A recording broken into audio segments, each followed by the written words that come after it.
너무너무 감사합니다. 오늘이 대배 드리는 날이죠? 그죠? 여러분 매일매일이 주일이 됐으면 좋겠어요. 하루하루의 삶을 살 때에도 주일의 마음으로 하루의 삶을 살면 그 하루가 일주일의 삶의 분량을 함께 살아갈 수 있는 은혜가 주어지잖아요. 가브리엘 너무 감사하고 이런 박수 한번 해주셔요. 서로 한번 축복하십니다. 오늘도 나오셨어요?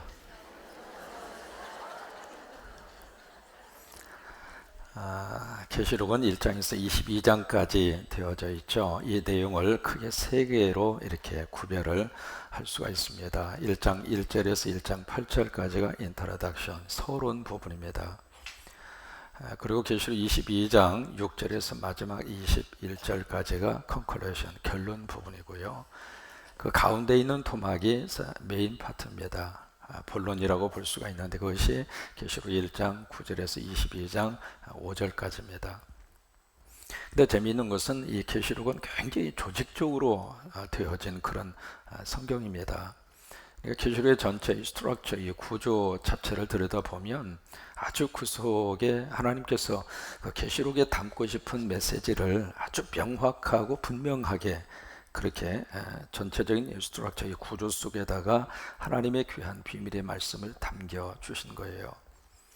그래서 이제 1장 1절에서 8절까지가 인트로덕션, 서론 부분인데 이 서론 부분 그 다음에 메인 파트로 들어가서 보시면 그 내용 자체가 세 가지의 큰 하나의 내용을 품고 있습니다. 1장 9절에서 20절까지가 과거에 있었던 일, 제 과거에 어떤 사건과 어떤 역사와 일들이 있었는가라고 하는 것을 취급을 하고 있고, 그리고 계시록 2장과 3장이 현재 있는 일, 그리고 계시록 4장에서 22장 5절까지가 미래에 일어날 사건들, 일들, 이제 그것을 포함하고 있습니다.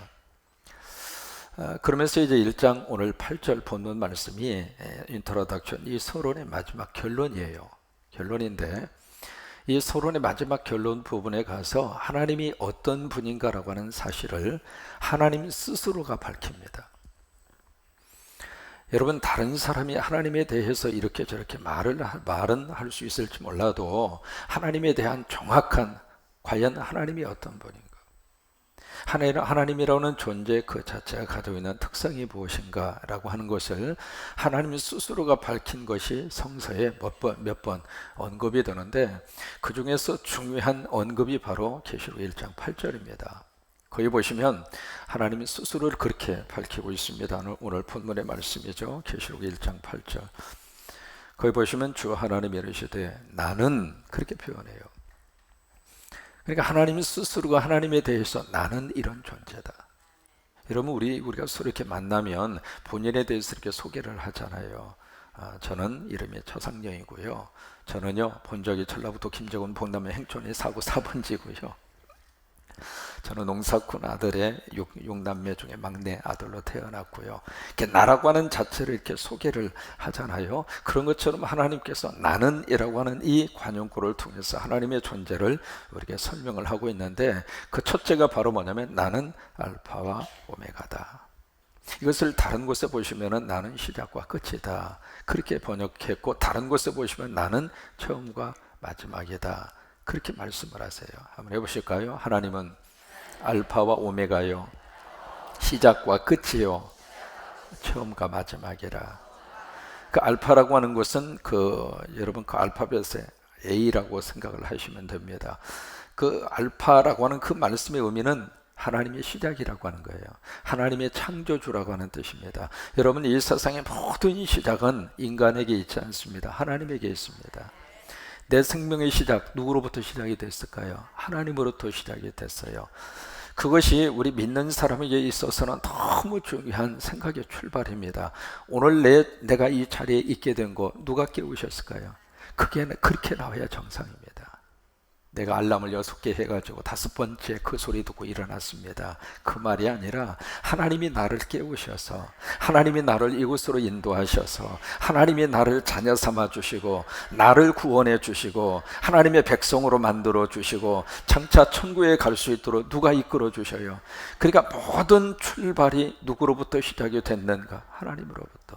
그 믿음의 고백을 가지고 살아야 인생이 행복합니다. 우리 가정을 누가 시작하게 하셨을까? 이렇게 나와야 돼요. 목사님, 제가요 6번 선봤는데 5번째 이 인간에게 필이 꽂혀가지고 지금 같이 살고 있는 거예요. 생각해보니까 그때 2번째 남자한테 가야 되는데 그게 아니라고 하는 거예요. 시작이 누구예요? 하나님이라 그 말이에요. 그러면 이 교회의 시작이 누가 시작을 하셨어요? 그렇게 모든 것들이에요. 그래서 이게 하나님께서 내가 알파다, 내가 바로 시작이다 라고 하는 거예요. 내가 바로 처음이다 라고 하는 말입니다. 시작과 비기닝과 그리고 모든 것을 창조하신 분이 하나님이시다 라고 하는 그 믿음의 고백이고, 그리고 마지막 오메가라고 하는 것은 하나님의 결론이다 이 말이에요. 다시 말해서 하나님의 심판이 있다 그 말입니다. 이것이 기독교가 가지고 있는 직선적인 역사관입니다.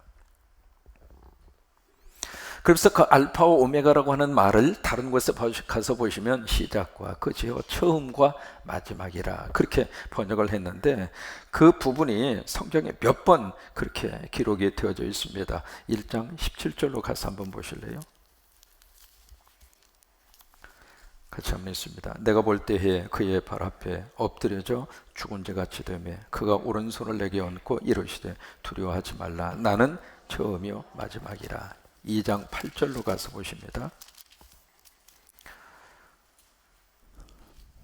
시작. 선모나 교회 사자에게 편지하라. 처음이요 마지막이요 죽었다가 살아나신 이가 이르시되. 그 다음에 21장 6절로 가서 보실래요? 21장 6절.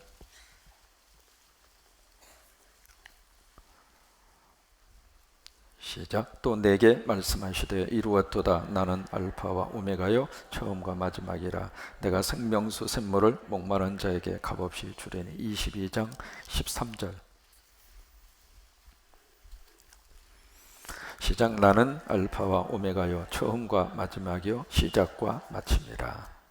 이게 이제 하나님에 대한 자기 선언입니다. 두 번째로 하나님이 어떤 분인가, 여기에 이제도 있고 그 다음에 전에도 있었고 그리고 장차 오실 분.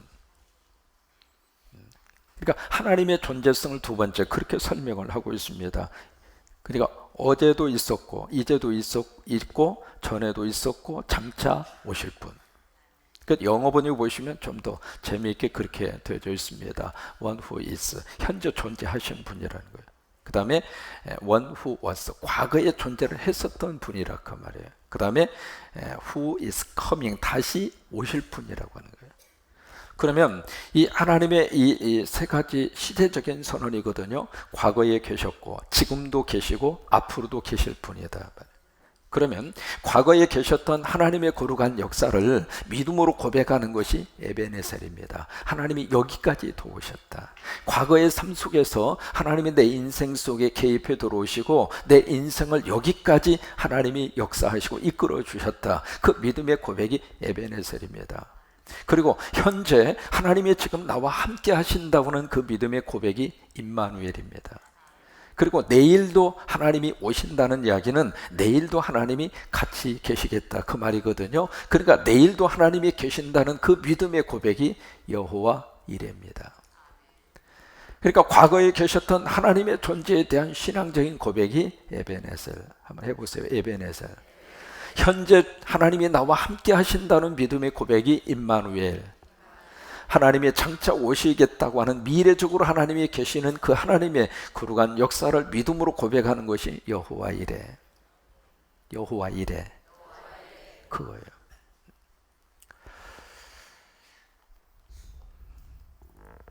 그 다음에 세 번째로 하나님을 어떻게 또다시 표현을 하고 있느냐면 전능한 자. 그렇게 표현하고 있죠. 8절에 보시면 전능한 자. 이 전능한 자라고 하는 것이 이 계시록에 보시면 7번 나옵니다. 7번 나오는데 한번 찾아서 봤으면 좋겠어요. 4장 8절. 하이라이트로 이렇게 쭉 표시하시면서 이번에 계시록 강의 끝나면 계시록은 좀 새카매졌으면 좋겠어요. 어떤 분 보면 성경을 아주 깨끗하게, 근데 참 말을 잘해요. 왜 이렇게 성경이 깨끗해요? 그랬더니 목사님, 거룩한 책을 더럽히면 되겠습니까? 말은 참 잘합니다. 여러분, 내가 사랑하는 책일수록 손때가 묻을 수밖에 없는 거예요. 그리고 손때가 묻고 거기에 하이라이트를 할 수밖에 없고, 또 하나 은혜 받은 부분에다가 밑줄을 치지 않을 수가 없어요. 그리고 거기서 깨달은 말씀을 한 글자라도 거기다가 새겨 놓을 수밖에 없습니다. 성경을 깨끗하게 가지고 다니지 마시고 성경이 더러워져야 내 신앙이 자라나게 돼요. 그렇다고 뭐 끄적끄적 뭐 거기다가 노트로 쓰라 그런 말은 아니지만, 그러나 계시록 강의 끝난 다음에 여러분 성경이 정말로 구절구절마다 빨간색이든 노란색이든 검정색이든 무언가가 큰 적의 표시가 있었으면 좋겠어요. 자, 4장 8절 보세요. 전능하신 분이라고 하는 7번 나오는 요한계시록의 기록입니다. 4장 8절 시작. 내 생물은 각각 6날개를 가졌고 그 안과 주위에는 눈들이 가득하더라. 그들이 밤낮 쉬지 않고 이르기를 거룩하다 거룩하다 거룩하다 주 하나님 곧 전능하신 이여 전에도 계셨고 이제도 계시고 장차 오실리니라. 그 다음에 11장 17절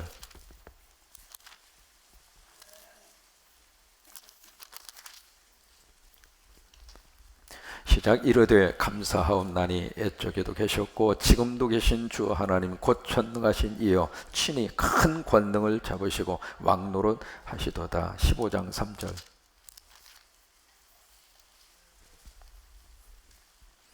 시작. 하나님의 종 모세의 노래 어린 양의 노래를 불러 이르되 주 하나님 곧 전능하신 이시여 하시는 일이 크고 놀라우시도다. 만국의 왕이시여 주의 길이 의롭고 참되시다. 16장 14절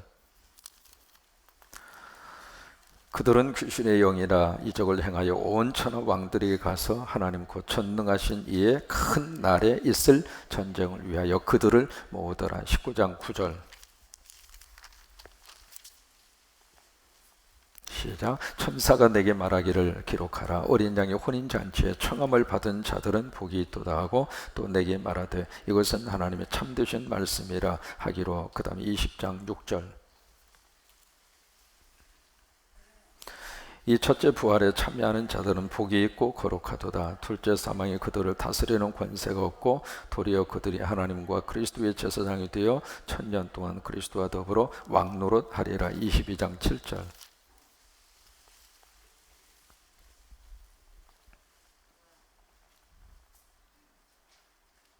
시작. 보라 내가 속히 오리니 이 두루마기의 예언의 말씀을 지키는 자는 복이 있으리라. 지금 이제 몇 군데 말씀을 같이 쭉 이렇게 찾아봤는데 그 말씀의 맥이 흐르고 있는 내용은 바로 하나님이 전능하신 분이다. 근데 이게 계시록에 보시면은 숫자가 200가지가 나옵니다. 지금 계시록에 기록되어 있는 숫자가 한 200가지 정도 나오는데 그 계시록에 나오는 모든 숫자 속에 성서적인 의미가 담겨 있어요. 그러니까 1이라고 하는 숫자, 2라고 하는 숫자, 3이라고 하는 숫자, 그 다음에 4라고 하는 숫자, 그런 식으로 해서 계시록에 한 200까지 나오는 모든 숫자 속에 영적 의미가 그대로 담겨져 있는데 그 중에서 이 계시록에서 고집스럽게 지금 붙들고 가는 숫자 하나가 있습니다. 그 숫자가 바로 7이라고 하는 숫자예요. 그래서 7이라고 하는 숫자가 계시록에 굉장히 많이 나옵니다. 뭐 일곱 인이라든지 일곱 대접이라든지 일곱 나팔이라든지 일곱 금촛대라든지 이런 식으로 일곱이라고 하는 숫자를 계시록 1장에서 22장까지 끝까지 고집스럽게 7이라고 하는 숫자를 붙들고 가요. 그 이유가 있습니다. 7이라고 하는 숫자는 3과 4의 합이에요. 3이라고 하는 숫자는 하늘의 숫자이고 땅이라고 하는 이 4라고 하는 숫자는 땅의 숫자예요. 그래서 7이라고 하는 숫자는 하늘과 땅이 합쳐진 게 7이에요.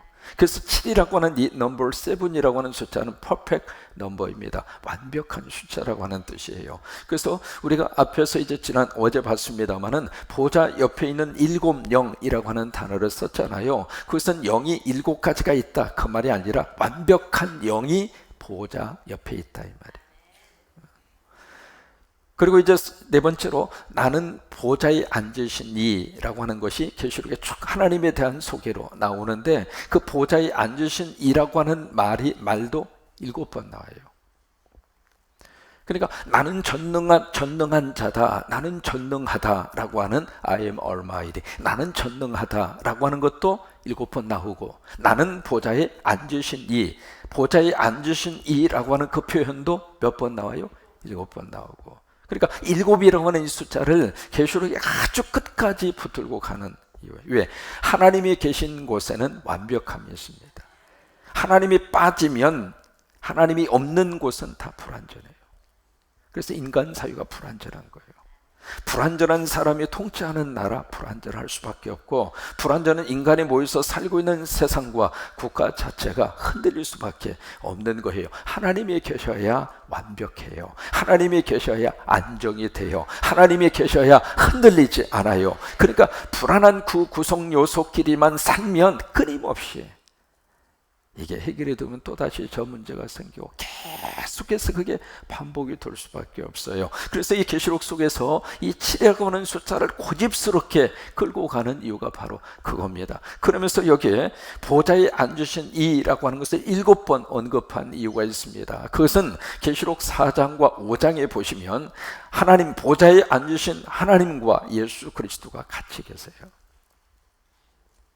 그게 바로 무슨 내용이냐면 하나님과 예수 그리스도, 성부 하나님과 성자 예수 그리스도가 같이 있다 그 말이에요. 그게 무엇을 말하고 싶으냐면 이 보좌라고 하는 것은 왕좌를 말합니다. 왕권을 말하고 있는 거거든요. 결국 예수님이 왕이라고 하는 거예요. 그 선언을 계시록 4장과 5장에서 선포하고 있는 거예요. 한번 해보실까요? 예수가 왕이다. 다시 한번, 예수가 왕이다. 근데 그 왕은 왕인데 만왕의 왕이라 그 말이에요. 그다 모든 이 세상에 통치자들이 있다면 그 통치자들을 다스릴 수 있는 왕이 누구인가? 예수라고 하는 거예요.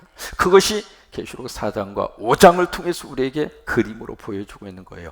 그렇게 말씀하시는 이유가 있습니다. 이 계시록이 탄생된 역사적 배경을 보면 로마 시대입니다. 로마 시대에 박해를 했던 7대, 10대 유명한 폭군 황제들이 있습니다. 그 중에서 가장 먼저 기독교를 박해한 사람이 바로 누구냐면 혹시 기억하십니까? 네로 황제. 지금은 이 네로라고 하는 이름은 고향의 이름에다가 붙이더라고요. 네로. 이 네로 황제가 기독교 박해의 첫 테이블을 끄는 사람이 네로 이 황제인데, 이게 로마 시내가 방화 사건을 통해서 로마 시내 전체가 다 불에 탔어요. 불에 타가지고 로마에 살고 있었던 주민들이 막 수천 명이 죽고, 막 화재 사건을 통해서 여론이 이 네로 자신에게 막 불리한 쪽으로 여론 형성이 이루어지니까 누군가가 한 타켓을 통해서 그것을 그쪽으로 덮어 씌우고 싶었는데, 누구를 타켓으로 잡았느냐면 예수 믿는 사람을 타켓으로 잡은 거예요. 그래서 로마 시대의 방화를 저지른 사람은 기독교인이다. 그렇게 해서 기독교인들을 무차별적으로 잡아서 박해를 하고 그리고 죽였습니다. 어느 정도 죽였느냐면 기독교인들을 잡아서 산채로 묶어놓고 거기다 기름을 부어서 살아있는 상태의 기름을 부어서 거기 불을 붙여가지고 자기 정원에 등불로 썼어요. 그 정도로 무차별한 박해를 가한 사람이 네로예요. 그 네로 시대에 이제 순교를 당한 사람이 바울이고 그리고 베드로고, 그렇게 해서 세워진 것이 바로 성 베드로 성당 아닙니까? 그 자리 바울과 베드로가 순교당한 바로 그곳에다가 성 베드로 성당을 그렇게 건축을 한 거예요. 그런데 이 네로 황제 그 다음에 역사적으로 그보다 더 지독하게 기독교를 박해한 사람이 도미티안이라고 하는 황제입니다. 이 사람이 90년에서 95년까지 기독교인들을 엄청나게 박해를 했어요. 이 사람은 자기 형이 이제 그 다음 로마 역사를 보면 네로 그 다음에 황제 엄청난 막 쿠데타가 일어나고 그래서 1년 만에 황제가 3번씩이나 막 바꾸면서 엄청난 정치적인 소용돌이 소리가 막 일어나게 되는데, 이 도미티안 그 위에 형이 그 황제 자리에 올랐는데 이 자기 형이 요절을 합니다. 그래서 그 다음에 이 도미티안이라는 사람이 나이 30살에 준비도 안 된 사람이 황제가 된 거예요. 여러분, 역사적으로 말이죠, 준비 안 된 사람이 지도자가 되면 백성들이 괴로워요. 그래서 덜 우리는 눈을 크게 뜨고 봐야 됩니다. 과연 저 사람이 진실을 말하는가? 저 사람이 내걸고 있는 정책이 과연 실효성이 있는 정책인가? 과연 저 사람이 제대로 준비된 사람인가? 그래서 도미티안 이 사람이 준비가 안 된 상태에서 나이 30살에 황제가 됐는데 처음에는 기독교인들에 대해서 그렇게까지 박해를 하지 않았습니다. 근데 이 사람이 딱 처음에 황제가 되자마자 딱 들고 나온 것이 바로 뭐냐면 자기는 살아생전에 신이 되고 싶었어요. 그게 도미티안입니다. 그래서 황제라고 하는 말을 잘 쓰지를 않고 주와 하나님이라고 하는 말을 자기 이름 앞에 붙이기를 좋아했어요. 자기가 주고 자기가 하나님이라고 하는 거예요. 여기서 바로 황제 숭배 사상이 나오게 되는데, 이 사람은 자기의 형상을 금으로 만들어서 다니엘 시대에 있었던 바로 그 아닥삭스다 왕 그 시대에 있었던 그것을 도미티안이 그대로 자기 역사 속에서 그대로 실행을 했던 사람인데, 자기를 금으로 만들어서 거기다 황제 숭배를 하도록 그걸 했던 사람이 도미티안인데, 보세요. 예수 믿는 사람이 그 황제 그 형상 앞에 절을 할 수 있어요, 없어요? 왜요? 우리 우상 숭배하면 안 되니까. 그래서 마지막까지 목숨을 걸고 이 황제 숭배 사상에 대해서 고개를 숙이지 않았던 유일한 사람이 누구냐면 기독교인들이에요. 우리는 이 세상이 생명으로 끝나는 사람들이 아닙니다. 우리 여기서 그래요. 히브리서 9장에 있는 말씀대로 언젠가 한번 죽어요. 죽는데 저와 여러분은 믿음을 가지고 죽었으면 좋겠어요.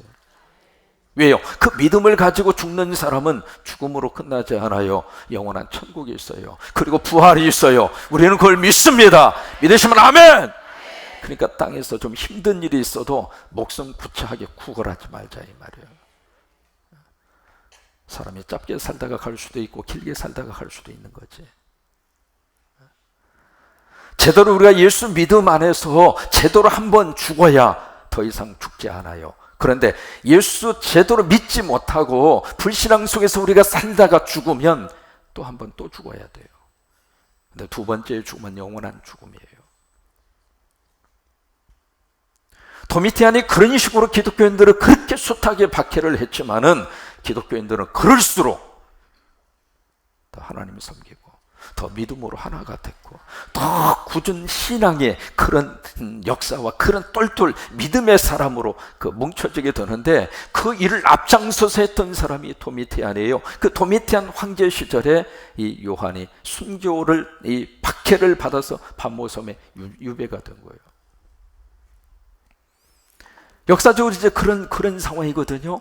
이 황제라는 사람이 딱 등장을 하더니 내가 하나님이라는 거예요. 내가 왕이라고 하는 거예요. 그러면서 절대 권력을 행사하면서 어깨에 힘주고 딱 버티고 서 있는 그 순간에 하나님은 아니다.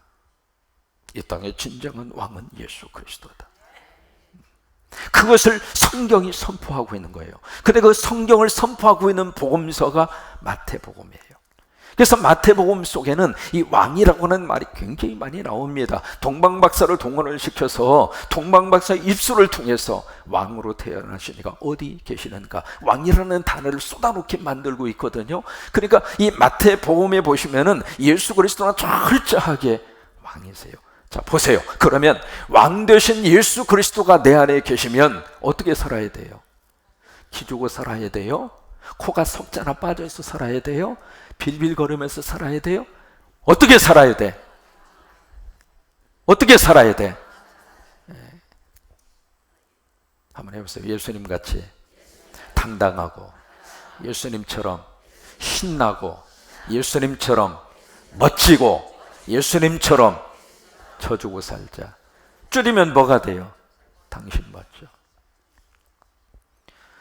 왕된 예수 그리스도가 내 안에 계신다고는 믿음의 사실이 확 하고 믿어지면 세상 앞에서 그렇게 기죽어 살 필요가 없다 이 말이에요.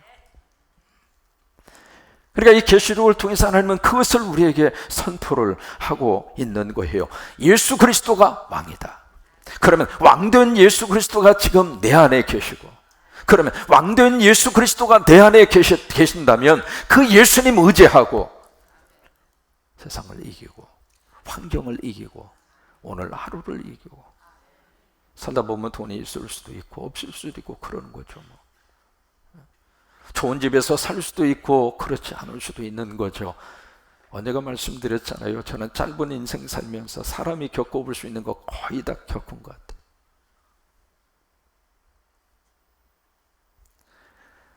세상이 우리의 절대적인 가치 기준이 아니고 왜? 우리 왕된 예수 그리스도가 내 안에 계시니까. 그 예수님 때문에 오늘 하루를 당당하게 사세요. 어깨를 펴고 사시고 세상이 요동친다고 우리까지 요동칠 필요는 없잖아요. 하나님은 요동치시는 분이 아니잖아요. 세상은 이런저런 충축한 여러 가지 많은 것들이 밀려온다 하더라도 그 속에서도 예수 믿는 사람은 눈 하나 깜짝 안 하고 살 수 있는 이유는 예수 그리스도, 왕된 예수 그리스도가 나의 주님이 되시고 그 예수 그리스도가 내 안에 계시고. 오늘 8절을 다시 한번 읽습니다. 시작. 주 하나님이 이르시되 나는 알파와 오메가라. 이제도 있고 전에도 있었고 장차 올 자요 전능한 자라 하시더라. 그래서 이 나는 I am, 나는 이러하다라고 하는 것이 그대로 복음서 속에 들어와 있습니다. 그것이 바로 요한복음이에요. 그래서 요한복음에 보시면은 헬라어로 에고 에임이라 그렇게 이야기합니다. 한번 따라서 하셔도 괜찮아요. 에고라고 하는 것은 나라고 하는 뜻입니다. 그래서 이기주의자를 에고이즘이라고 그래요. 아주 이기적인 사람, 자기만 생각하는 사람, 그걸 에고이스트라고 그래요. 그 에고라고 하는 말이 나라고 하는 뜻입니다. 그 다음에 에임이, 해보세요. 에임이라고 하는 말은 영어로 M이라고 하는 뜻이에요. I am 할 때 AM, 그것을 에임이 그렇게 이야기하는데 이 요한복음 속에 그 에고 에임이라고 하는 패턴의 구절이 7번 나옵니다. 거기도 7번 나와요. 그러니까 나는 양의 문이다. 나는 생명의 떡이다. 나는 포도나무다. 나는 부활이요 생명이다. 나는 길이요 진리요 나는 포도. 이게 에고 에임이라고 하는 것이 요한복음 속에 7번 나와요. 그러니까 이 계시록의 1장 8절 속에 있는 나는이라고 하는 하나님의 존재성을 드러내고 있는데 그것이 요한복음이 7번 그렇게 기록이 되어져 있다 그 말이에요. 그래요. 그 하나님이 우리 아버지가 되시고 그 예수 그리스도가 나의 왕이 되시고 그래서 그 하나님과 그 예수 그리스도 때문에 오늘 하루 어깨를 펴시고 세상 앞에 우리 벌벌 떨지 말고 당당하게 우리 남은 인생 믿음으로 그렇게 살 수 있게 되기를 주의 이름으로 축원합니다. 아멘. 예. 이게 왔다 갔다 해요. 괜찮아요. 아멘. 그것을 아람어로 우리가 줄이면 마라나다. 다 그렇게 발음하는데 타 발음이 아니라 다 그게 원음의 발음이에요. 마라나다 약간 띄고 다 그래야 정상인데 합쳐서 그냥 마라나다 그렇게 하셔도 괜찮아요. 그렇게 한번 해보실까요? 아멘. 다시 아멘. 그래, 그 주님 내 안에 계시고 앞으로 오실 것이고 그 주님 때문에 오늘 하루도 행복하게 그렇게 사셨으면 좋겠습니다.